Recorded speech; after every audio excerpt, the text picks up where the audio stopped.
Mga ka-anime, ako si your channel name at ngayon, dadalhin ko kayo sa isang adventure na hindi nyo makakalimutan, ang mundo ng Dr. Stone. Kung naghahanap kayo ng anime na may kakaibang twist, nakakaingganyong characters, at syempre, nakakabighaning science, kailangan nyo talagang panoorin to.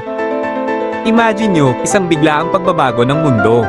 Isang misteryosong pagbabato na nag-iwan 2 tao lang nagising, si Senko, ang super genius na scientist, at si Taiju, ang kanyang matalik na kaibigan na may malaking puso pero medyo kulang sa utak. Sila ang magiging susi sa pagbabalik ng sibilisasyon. Ang adventure ay nagsimula sa kanilang paghahanap ng paraan para buhayin ang mga taong naging bato. At paano nila gagawin yun? Gamit ang science, syempre.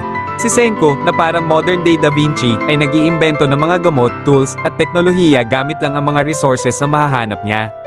Nakakabilib ang kanyang katalinuhan at determinasyon. Pero hindi lang puro science ang Dr. Stone.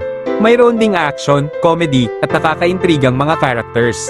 Makikilala niyo si Chrome, ang batang may talento sa alchemy, at ang iba pang mga miyembro ng Kingdom of Science na sama-samang nagtutulungan para muling itayo ang mundo.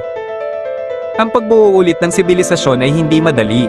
Maraming challenges ang haharapin ni Senko at Taiju, mula sa paghahanap ng pagkain at resources hanggang sa pakikipaglaban sa mga taong ayaw magbago.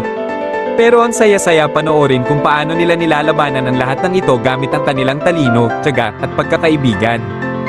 So, ano pang hinihintay nyo? Panoorin na ang Dr. Stone. I-click ang link sa description para mapanood ang anime na to. At